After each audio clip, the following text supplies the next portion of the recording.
Hey everybody, Myers Corp Cosplay here, and I'm here to talk about X-Acto knives and what you need to know when you're using these to cut your EVA foam for your foam cosplay. First off, there are two different types. There's bigger ones and there's smaller ones. What does this matter? Well, it really depends on what kind of foam you're using. If you're cutting things like very thick floor mats, you would obviously want to use something bigger. It's got a little more weight behind it and will cut through that foam like butter. The smaller ones will do the same, however, it will take a little more finesse. Also, with a thinner blade, you got a little more flex in it. So to get a nice straight line, if you're going for a long time through thick pieces of foam, you might see a bend or a curve, and that might throw your lines off a bit. So if you're using thicker foam, use a thicker knife. If you're using a thinner foam, use your thinner knife.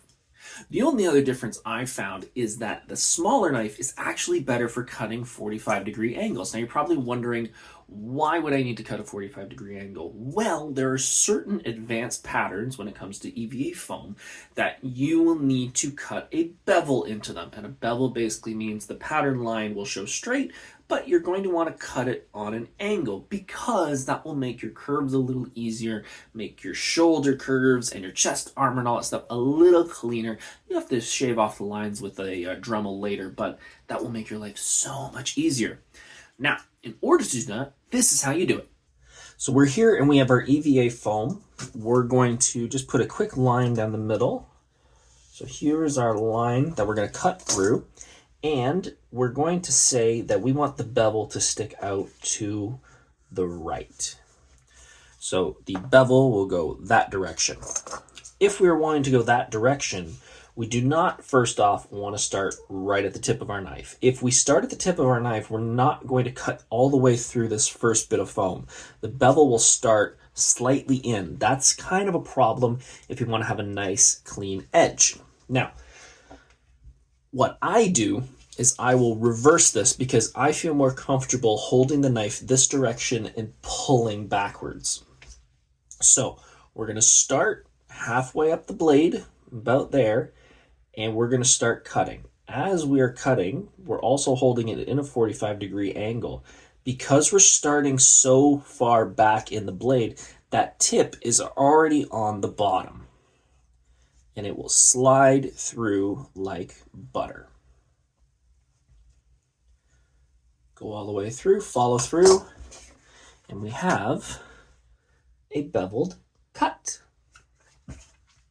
The same thing is going to be, if we want an interior cut, we're going to do a line down the middle, and our bevel is going to be on the inside. It's the exact same thing, just reversed. So put that about halfway up. We're going to touch the foam, keeping that back point on the cutting table, and just pull through nice and slowly.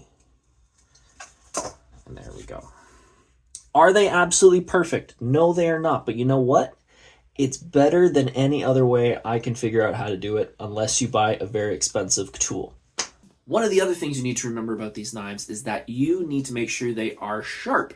EVA foam dulls these very quickly, so making sure you have a sharp knife is imperative. If you don't have a sharp knife, you'll notice when you cut through your foam. A straight, clean cut with a sharp knife will be straight, flawless on either side. If it is dull, however, you will see bumps and ridges into the sides of the foam. Might not be a big problem for a beginner. However, when you begin going into your advanced version of foam cutting, you need to make sure your lines are nice and smooth, because if you try and sand those down, it's going to push in on your pattern, it's going to throw everything off a little bit, and it'll give you a headache later. So, how do you keep these sharp? Well, it's very easy. You can either crack the blade off and start with a fresh one. As you can tell, with each one of these has grooves that you can get a pair of pliers and just simply crack them off. Be sure you have a good grip on them. Don't let these go flying everywhere.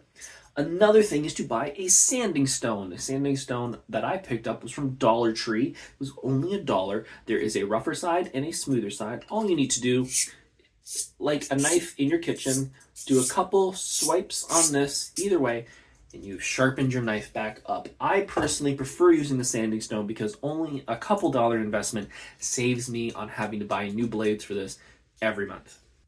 Also, with these knives, as we showed, there are some grooves on this to break off into new blades. Once you get down to the bottom, that does not mean you throw this away. You can go buy replacement blades for this, so you can always have the same handle and just keep replacing the blades, which saves on your cost and saves on waste. Personally, if you were to ask me which knife I prefer more, I prefer the thinner one because I'm using a lot thinner foam. When I first started my cosplaying, I definitely needed a thick one because the only way I could find EVA foam at the time was to buy the big, thick floor mats, and I needed a big, thick knife to get through that foam. So, personally, they're only a couple bucks each at the dollar store. You can get both, have them at your disposal, and use them whenever you feel necessary. If you like this video, please hit that follow, hit that subscribe button, hit that like, and I'm going to have more cosplay tutorials coming in the future. My name is Corp Cosplay. Have a good day.